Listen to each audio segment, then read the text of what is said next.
Que el Señor Jesucristo nos bendiga. Es hermoso, mis hermanos, poder estar en la casa del Señor,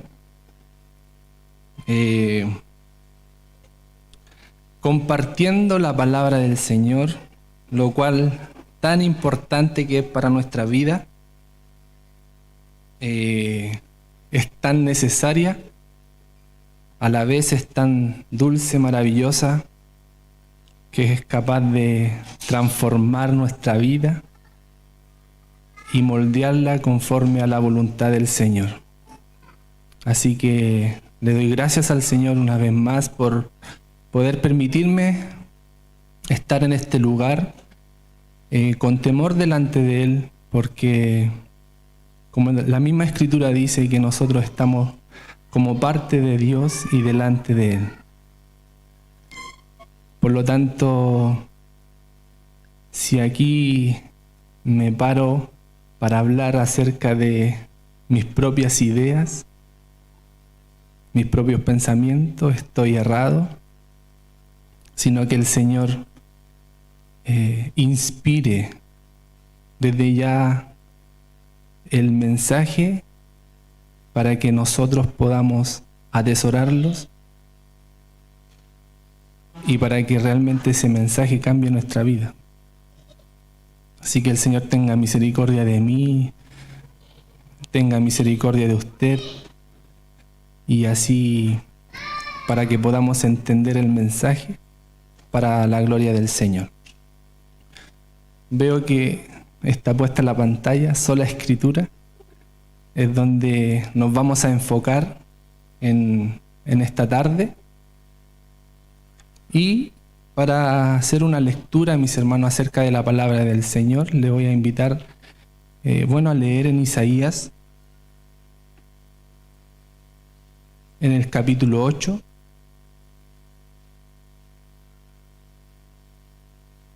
en el versículo 20.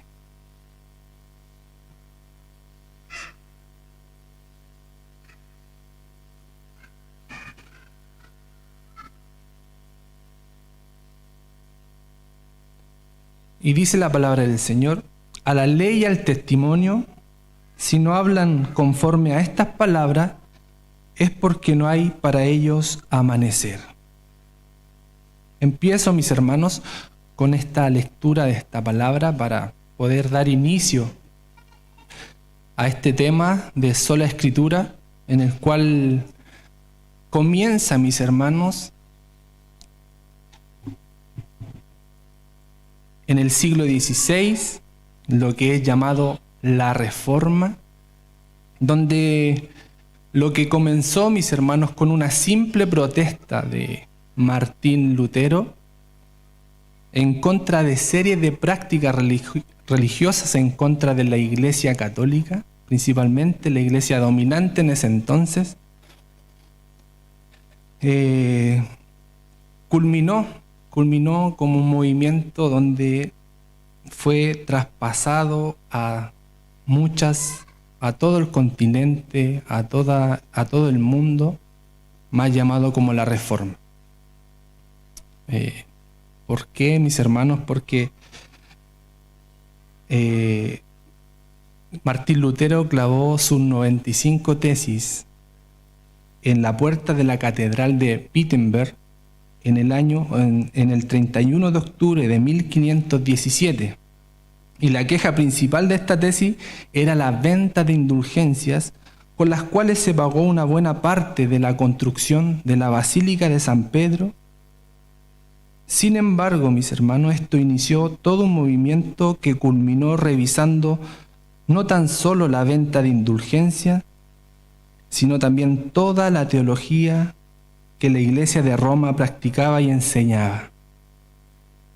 Por años los teólogos de la Reforma cuestionaron y cambiaron el entendimiento de la salvación del hombre que la Iglesia Católica abrazaba junto a toda la teología relacionada al plan de redención. Principalmente, mis hermanos, ese fue realmente estas prácticas que tenía la Iglesia romana, donde Martín Lutero, un monje agustiniano, se dio cuenta que no estaban de acuerdo a la Escritura. Entonces de esto se formó una revolución. La indulgencia principalmente era pretender ser una especie de cheque o certificado emitido por el Papa que cancelaría algunos a todos los castigos temporales que merecen los pecadores, al adjuntar al beneficiario una cantidad de méritos que los santos habían acumulado. Entonces, esto podría decir que podían comprar de ese pozo de méritos de los santos que era administrado por el Papa para librarse de castigos temporales del pecado. Y uno de los vendedores de indulgencias más extraordinarios era Jonathan Castillo, no. No, uno de los vendedores de indulgencia era Johann Texel. Disculpe, hermano Jonathan. Sí, la hermana Priscila dijo que era grupiento, pero... Entonces, la venta de indulgencias, contrataron a un vendedor espectacular. Entonces, él decía que las indulgencias son las dádivas más preciosas y más sublimes de Dios. Y le decía a la gente: venid oyentes, y os daré bulas por las cuales se os perdonarán hasta los mismos pecados que tuvieses intención de cometer en el futuro. Pero hay más, le decía. Las indulgencias no solo salvan a los vivos, sino también a los muertos. Y les decía: escuchad a vuestros parientes y amigos difuntos que os gritan en el fondo del abismo: estamos sufriendo un horrible martirio. Una limosna nos librará de él. Vosotros podéis y no queréis darla. Y en el mismo instante en que la pieza de moneda resuena en el fondo de la caja, el alma sale del purgatorio. Fue este escándalo trágico de perdón que movió a al Martín Lutero, mis hermanos. Él se dio cuenta que esta venta de indulgencias, de querer sacar incluso solamente con limosna a los hombres en el purgatorio, y también la serie de prácticas que ellos tenían como mandato, como credos, tradiciones sobre la Escritura. Entonces, Martín Lutero, al realizar todas estas cosas, esta protesta, estas 95 tesis que él con la palabra del Señor se dio cuenta que había muchas irregularidades, el miércoles 27 de abril de 1521 lo llevaron a la Asamblea Imperial, más conocida como la Dieta de Worms.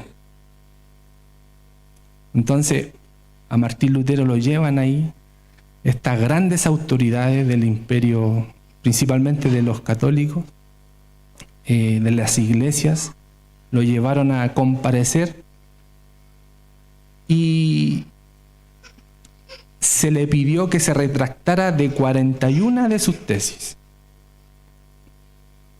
Entonces, el día 17 de abril, él, como estaba bajo presión, pidió un día más. Entonces, el 18 de abril fue de nuevo y le dijeron,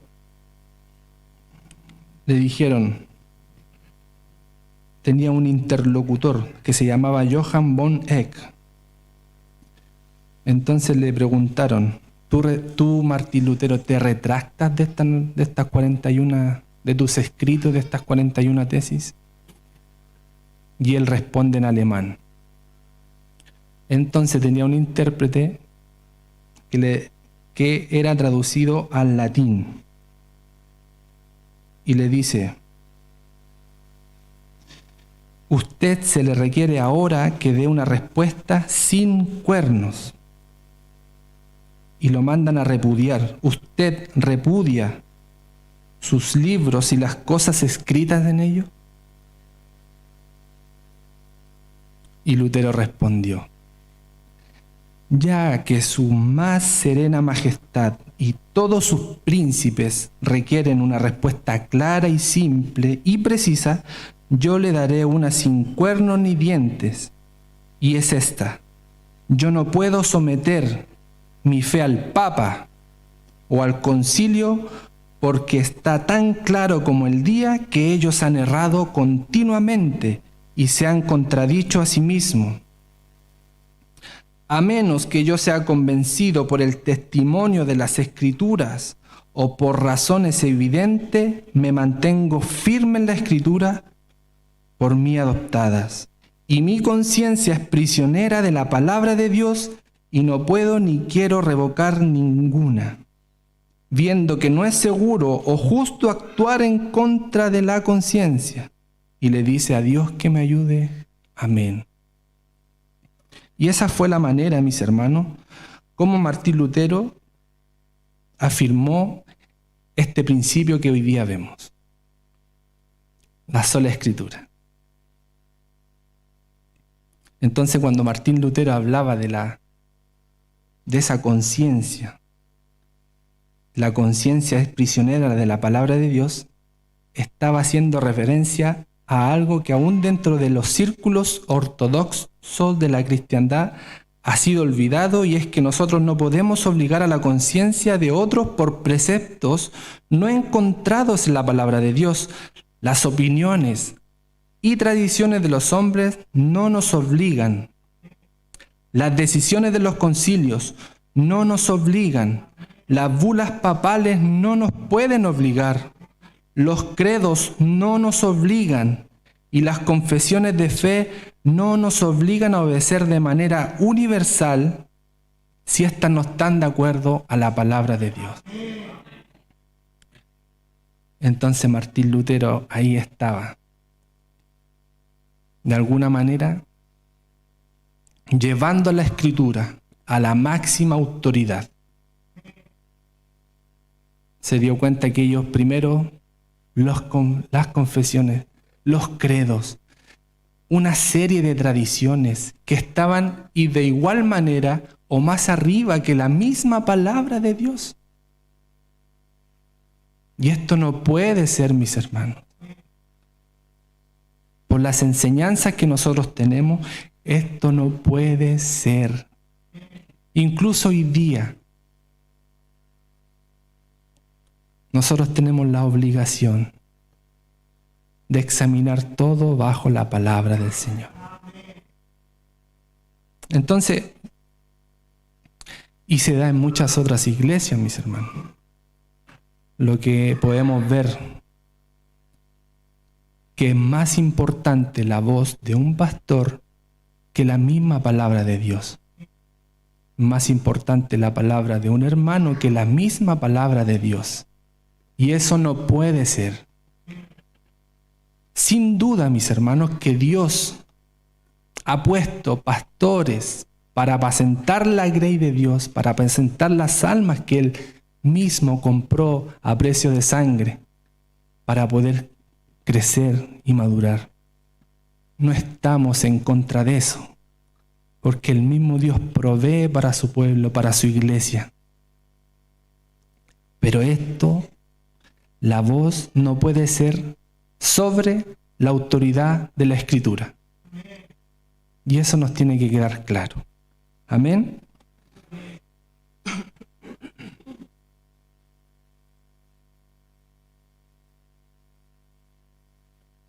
Entonces, solo la palabra de Dios tenía la autoridad de atar la conciencia del hombre, para obligar a la conciencia. Entonces, para la época de Lutero, la Iglesia Católica Romana había introducido una serie de tradiciones religiosas no avaladas por la palabra de Dios, que los feligreses estaban obligados a cumplir. Y Lutero procuraba devolver la Escritura a su lugar primario, desde donde ahí tiene que estar la Escritura, dentro de una iglesia, en el lugar primario, ya que la iglesia había colocado el magisterio de la iglesia por encima de la palabra misma. Entonces, para Lutero, las Escrituras era una norma determinante para la fe y la vida de las personas, de los cristianos. Entonces esto no ha cambiado mucho en la Iglesia católica de hoy, y a la vez podemos decir que esa tendencia de parte del ser humano a elevar como precepto de Dios lo que realmente es una idea humana, no es algo nuevo. Y así como Cristo tuvo también que denunciar a las autoridades religiosas de su época por la misma razón, como lo dice en el texto de Marcos 7:13. Jesús delata a los fariseos diciendo que han invalidado así la palabra de Dios por vuestra tradición, la cual habéis transmitido y hacéis muchas cosas semejantes a esta. Habían invalidado por encima de la palabra de Dios las tradiciones. Estaban enseñando que las tradiciones tenían mucha más importancia que la misma palabra del Señor. Como por ejemplo podríamos citar de manera cómo lo hacían ellos, celebrando las bodas en nuestra iglesia, o cómo hacemos el proceso de la membresía. Una congregación puede ponerse de acuerdo en cuanto a cómo llevar a cabo estas actividades siempre y cuando entiendan y enseñen que sus formas no constituyen a mandato de Dios. Otras veces las tradiciones sí pueden representar y violar la palabra. En estos casos no podemos someternos a ella. Un ejemplo a esto es la veneración de imágenes, como ocurre en ciertas tradiciones. También colocaban las imágenes para ser adoradas, para darle la gloria que Dios merecía. Que la Escritura nos enseña a adorar a Dios y no a imágenes. Pero estaban colocando primero la imagen, la adoración a estas imágenes que no tienen sentido adorar, por sobre las Escrituras, por sobre darle la gloria a Dios, lo que nos muestra la Escritura. Entonces, mis hermanos, resaltar que es importante los credos, las confesiones de fe que coinciden con la palabra. Porque hemos visto a través de la historia que hay confesiones de fe que hombres que han estudiado pero horas y horas en base a la Escritura para poder estar de acuerdo con ciertas doctrinas, han meditado, se han juntado para no pasar a llevar la Escritura. Por ejemplo, tenemos la confesión de Westminster. Entonces, pero estas confesiones no deben estar sobre la Escritura. No son la regla que nosotros necesitamos, sino que la Escritura en sí es nuestra mayor autoridad. Entonces, de hecho, dice, cuando Pablo le escribe a Timoteo, le dice que la iglesia del Dios vivo, columna y sostén de la verdad. Si la iglesia, mis hermanos, si negociamos la palabra de Dios, ya no tenemos esa oportunidad de preservar la verdad de Dios. Entonces, nosotros como iglesia tenemos esa responsabilidad de llevar la Escritura tal cual es. Que estos pequeños, traspasar a los pequeños de nuestra iglesia una sana doctrina.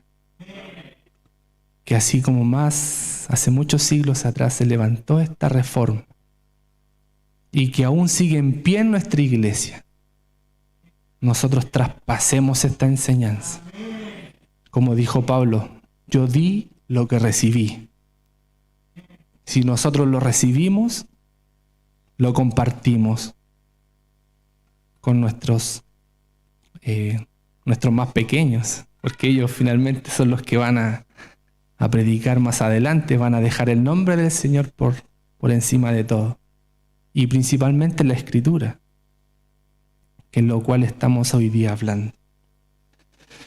Entonces es importante, mis hermanos, entender el principio de sola Escritura, que es la autoridad final o la corte de la última apelación en todo lo que afirma o implica.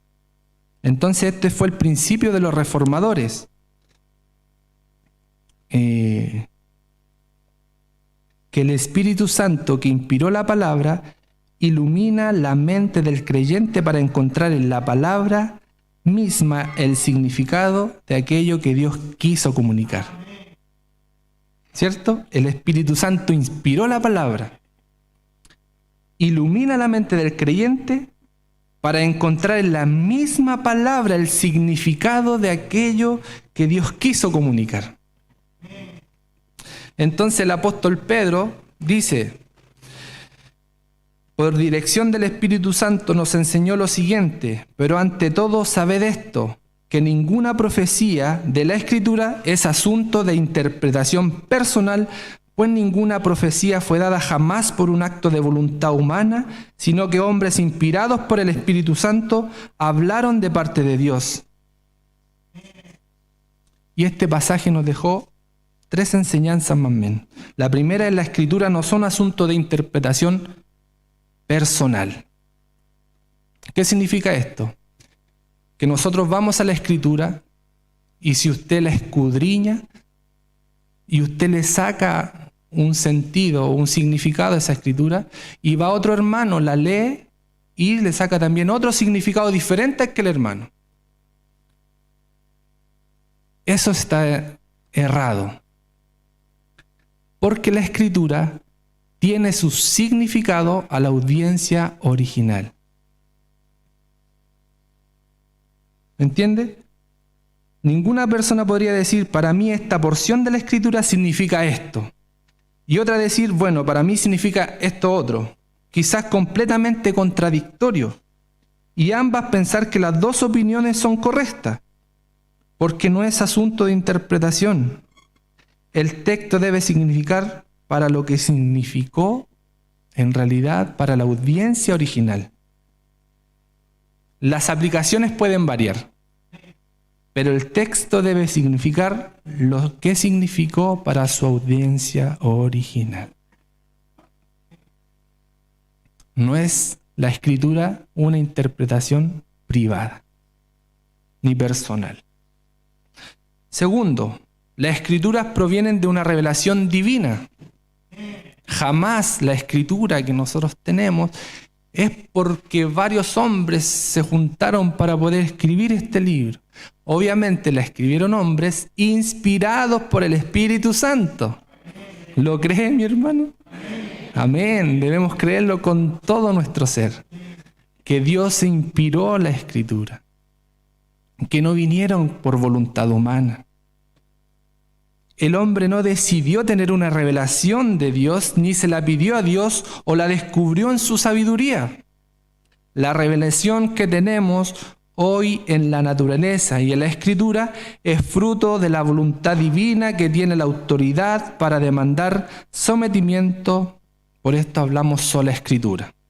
Y tercero, las Escrituras fueron inspiradas por el Espíritu Santo. Cuando estos hombres hablaron, lo hicieron de parte de Dios, inspirados por el Espíritu Santo. Y esta inspiración hace posible lo que dice el Salmo 119, 160. La suma de tus palabras es verdad. No una parte, no una porción, no solamente el Nuevo Testamento, sino toda la palabra es inspirada por Dios. Dado este entendimiento, mis hermanos, no podemos añadir ni quitar nada de la Escritura. Y también la palabra nos enseña en Apocalipsis. Dice: yo testifico a todos los que oyen las palabras de la profecía de este libro. Si alguno añade a ellas, Dios traerá sobre él plagas que están escritas en este libro.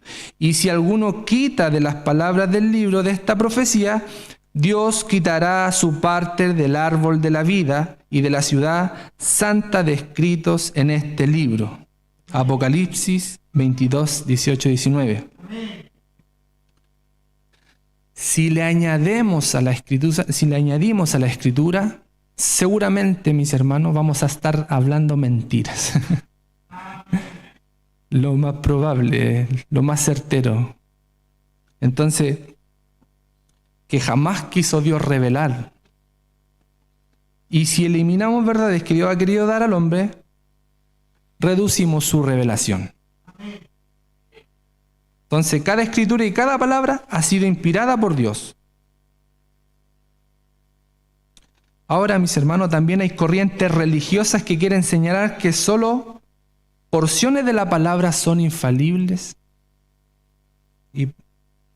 Y también es necesario hablar acerca de la inerrancia y la infalibilidad de la Escritura. Entonces, anterior a la década del 1960, los términos infalibilidad e inerrancia eran vistos como sinónimo por la gran mayoría.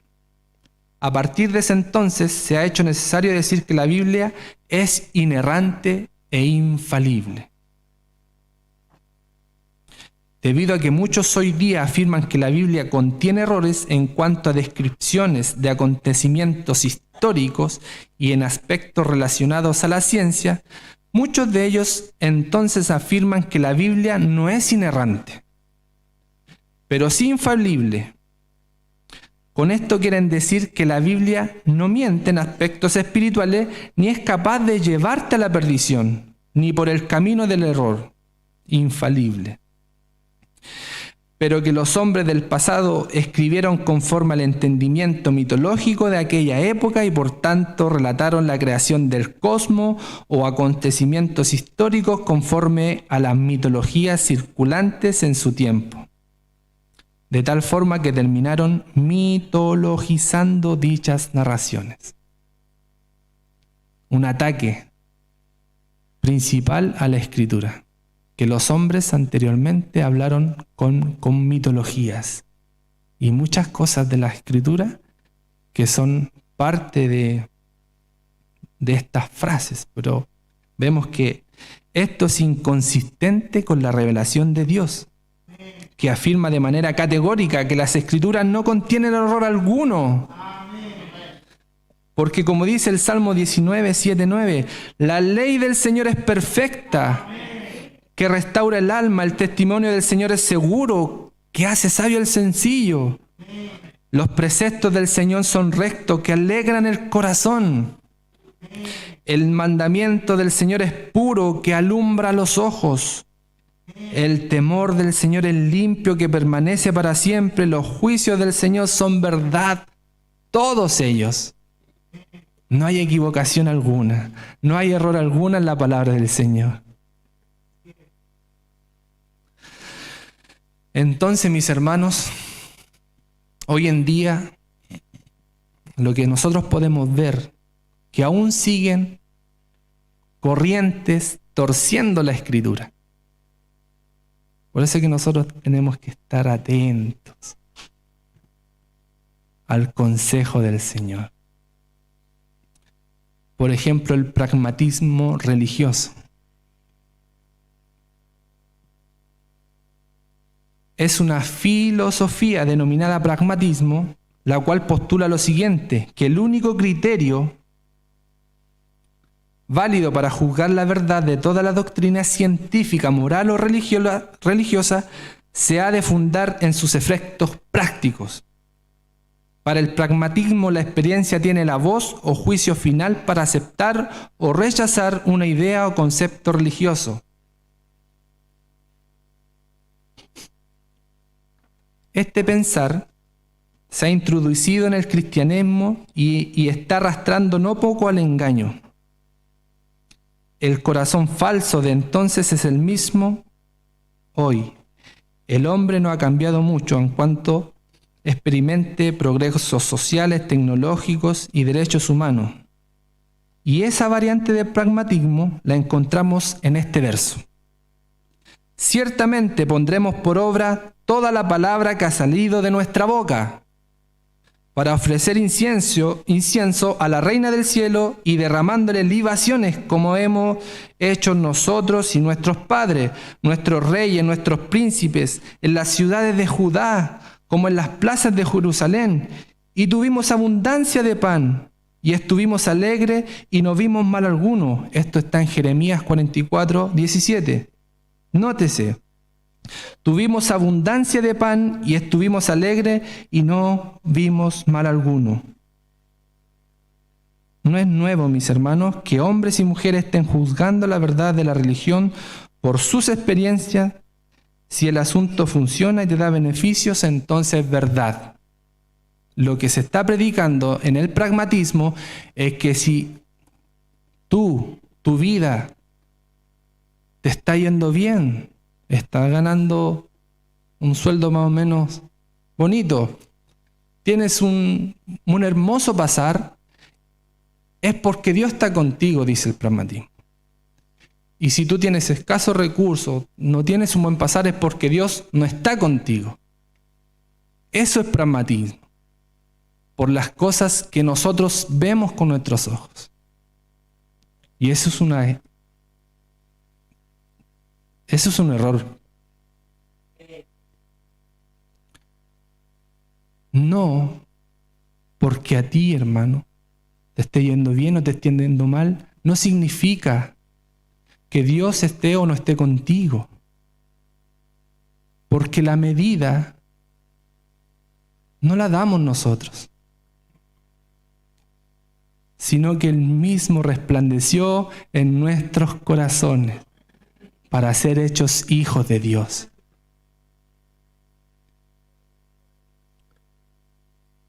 Por lo tanto, mis hermanos, como iglesia no nos podemos guiar por lo que nosotros estamos viviendo en este mundo. Si bien es cierto, dice la Escritura que en el mundo tendréis aflicciones, y que debíamos confiar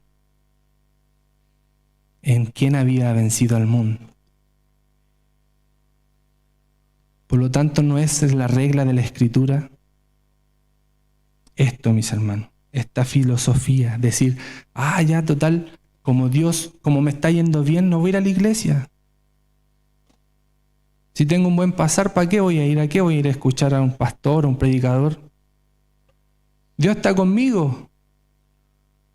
No necesito una iglesia. ¿Eso está bien, mis hermanos? No, mis hermanos, eso no está bien. Necesitamos la comunión con los hermanos y estar aquí donde el Señor derrama bendición. No es una regla. Otro error más, la tradición. Como le pasó a Martín Lutero.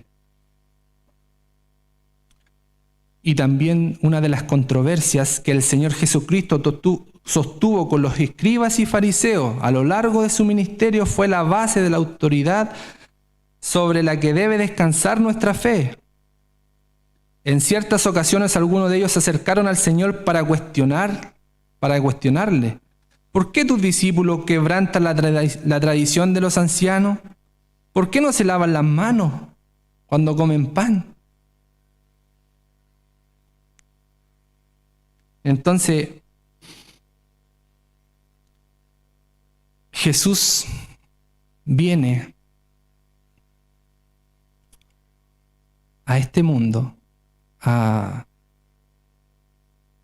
predicar el Evangelio, a poder llevar este nuevo reino, a venir a cambiar la vida de las personas. Que imagínense que ellos tenían las leyes, la ley de Moisés anteriormente, y los fariseos, los escribas, estaban añadiendo aún más estas leyes. Y era un tremendo peso para los hermanos en ese entonces, porque era imposible que ellos pudiesen salvarse con la ley, que lo único que hacía era esa vida externa de la persona y no un cambio interno. Entonces Jesús venía a decir que en Él iban a tener descanso. Venid a mí, dice, los cargados y trabajados, que yo os haré descansar.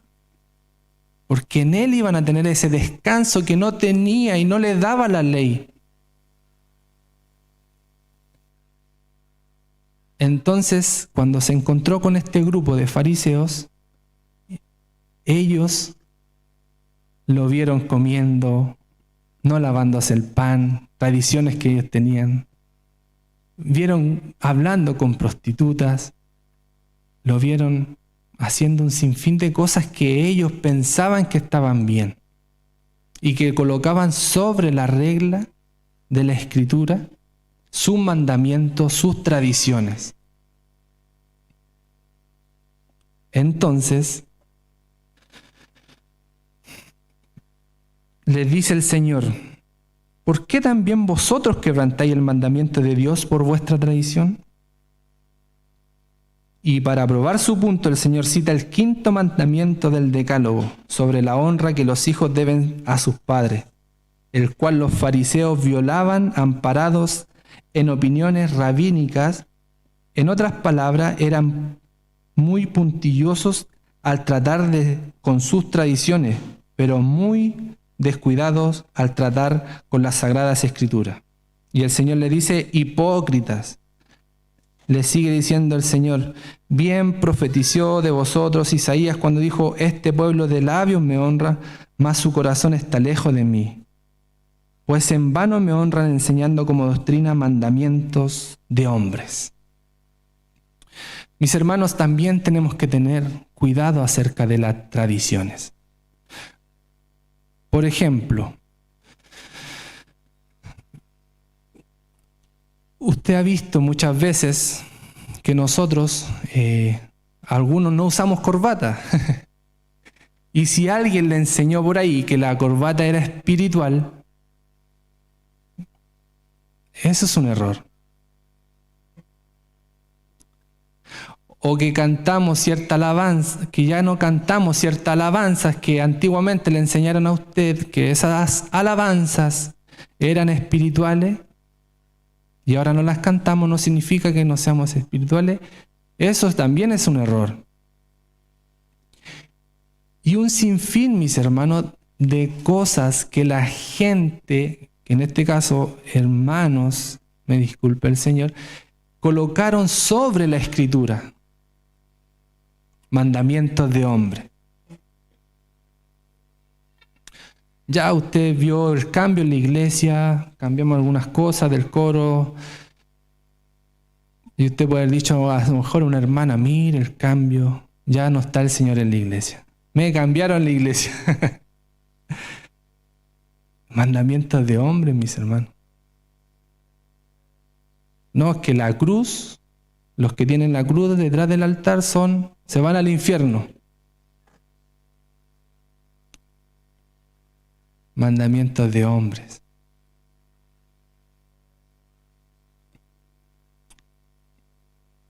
Y líderes de la iglesia pueden caer en esto. Tratar como en la palabra, hacer crecer a una iglesia en base a tradiciones. Y precisamente, mis hermanos, lo que nosotros como iglesia, como mi pastor, con las autoridades, los predicadores, queremos eliminar los mandamientos humanos, los mandamientos de hombre, sino que el énfasis real, la autoridad real tiene que ser la Escritura. Nosotros nos guiamos por la Escritura. Y que el Señor guarde nuestro corazón, que es engañoso. Guarde nuestra mente, nuestros pensamientos. Y que podamos hacer todo en base a la Escritura. Por eso que tenemos que tener cuidado con los sueños también, mis hermanos. Entonces otro punto, mis hermanos, es el legalismo. Y el legalismo ya sabemos más bien lo que es el legalismo, es que no descansamos en la obra de Cristo, en su obra perfecta, en su vida perfecta para poder justificarnos y queremos justificarnos por nuestras obras. Muchas veces creemos que el diezmo nos justifica, que venir temprano a la iglesia nos justifica delante del hermano, que somos, mire, mi hermano llega atrasado, yo soy mejor que mi hermano porque yo llego antes que él. Y pensamos que yo todos los días me subo a la micro y le abro a una persona. Y mi hermano yo lo veo y tiene una vida ahí nomás. Eso es legalismo, mis hermanos. También debemos tener cuidado con esto. El punto clave del legalismo es que no descansa en la obra de Cristo para que seamos aceptados por Dios o para ser bendecidos por Él, sino en nuestra propia conformidad a un estándar de conducta previamente establecido. O mientras el Evangelio nos mueve a la obediencia por el hecho de haber sido aceptados por Dios de pura gracia, el legalismo nos dice que debemos obedecer para ser aceptados. Y en el Evangelio la aceptación viene primero y la obediencia después. Y en el legalismo la obediencia viene primero para poder alcanzar la aceptación, ya sea delante de Dios, delante de la gente o delante de ti mismo. Y al final todo gira en torno a nosotros. Si puedo cumplir las reglas, si puedo mantener el estándar, Dios me va a bendecir. Eso es legalismo. Todo depende de ti, de tu obediencia, de tu esfuerzo personal, de tu compromiso, de tus méritos. Es precisamente porque el legalismo puede ser tan atractivo para muchas personas, porque apela al orgullo humano. Yo soy más meritorio porque me estoy esforzando más. Y Dios me tiene que mirar de una manera diferente, porque me esfuerzo más que todos mis hermanos. Que el Señor tenga misericordia de nosotros. Y en nosotros no hay este tipo de legalismo en nuestra vida. Y nosotros tampoco promover el legalismo. Hermano, sea obediente.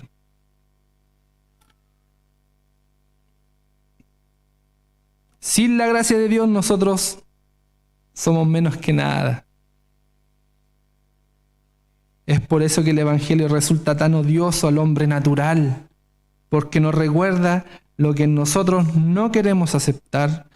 Somos pecadores, somos impotentes, dependemos enteramente de la gracia de Dios. Por eso, mis hermanos, que ante todas estas corrientes de hoy en día, que tuercen la Escritura, que no son solo Escritura, sino que son solo Escritura y un poco de otra cosa, un poco de condimento. Y para que podamos aplicar esto a nuestra vida, lo invito a buscar el pasaje de Hechos en el capítulo 17.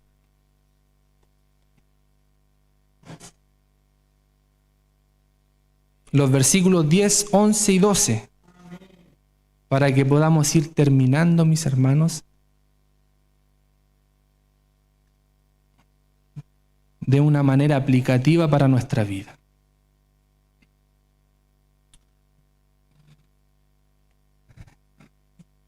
Dice así: Inmediatamente los hermanos enviaron de noche a Pablo y a Silas hasta Berea.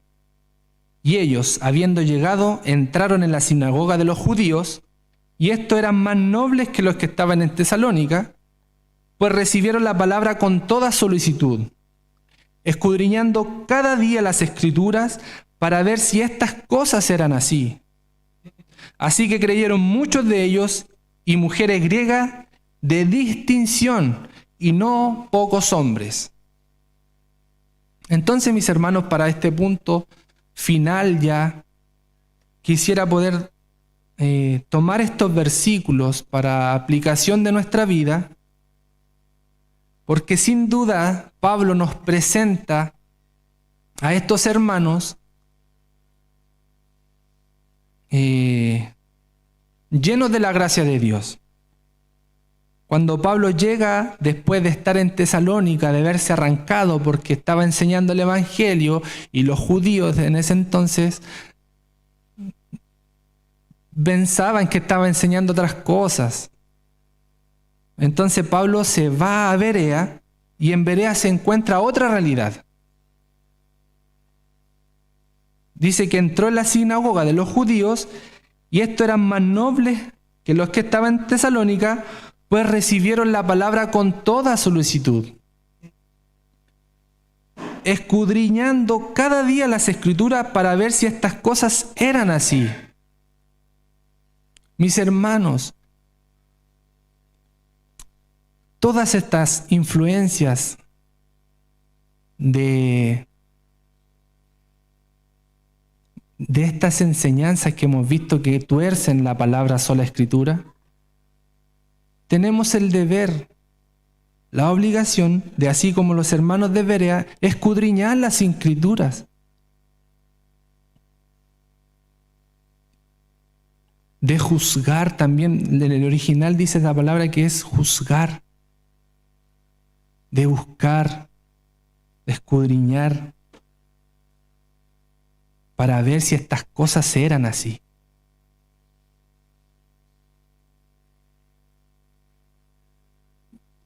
La invitación, mis hermanos, es que nosotros podamos acercarnos a la palabra del Señor, que podamos escudriñar las Escrituras para poder no tan solo analizar estas predicaciones, sino para también que se analice su vida, mis hermanos. Si hay misticismo en su vida, hay legalismo, hay pragmatismo, hay tradiciones de hombre. Cada cosa, mis hermanos, que usted está viviendo, que está escuchando, que está leyendo, debe pasarla por las Escrituras.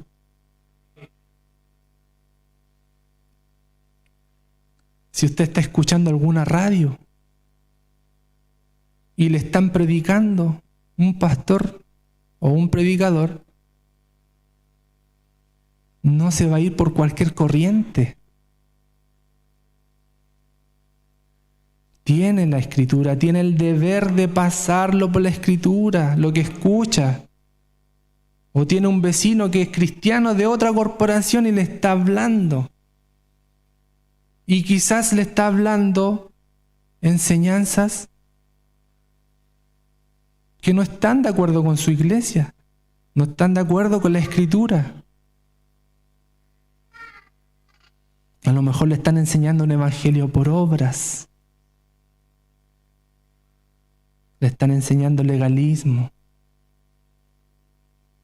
Entonces que el Señor nos ayude, mis hermanos, en esta hora.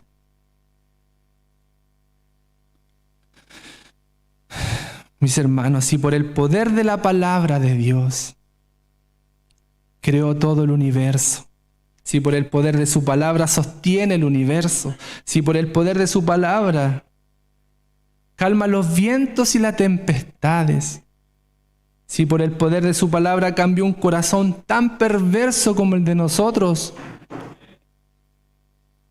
por eso, mi hermano, no te canses. ni con tus hijos, como dice en Deuteronomio. Y estas palabras que yo te mando hoy estarán sobre tu corazón, y diligentemente la enseñarás a tus hijos y hablarás de ellas cuando te sientes en tu casa y cuando andes por el camino, cuando te acuestes, cuando te levantes, y las atarás como una señal a tu mano y serán por insignias entre tus ojos, y la escribirás en los postes de tu casa y en las puertas. Por eso, hermano querido, no te canses de la palabra de Dios. La palabra de Dios santifica tu vida. La palabra de Dios ilumina tu camino.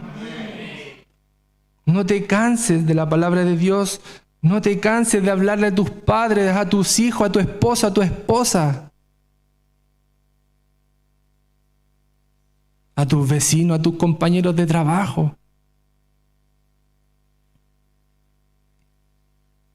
Así como cambió nuestro corazón, puede hacerlo con cualquiera. Así como Lidia, el Señor abrió su corazón al escuchar la palabra del Señor, puede hacerlo con cualquiera. Puede hacerlo con tu hijo, tu hija, con tu padre, con tu abuelo. Quien quiera que tú le estés predicando la palabra del Señor, no volverá vacía. Para que no vivamos ya para nosotros mismos, sino para que vivamos por aquel que murió y resucitó por nosotros. Su nombre es Cristo, el Señor de nuestras vidas. Le invito a postrarse, a pararse para dar gracias al Señor.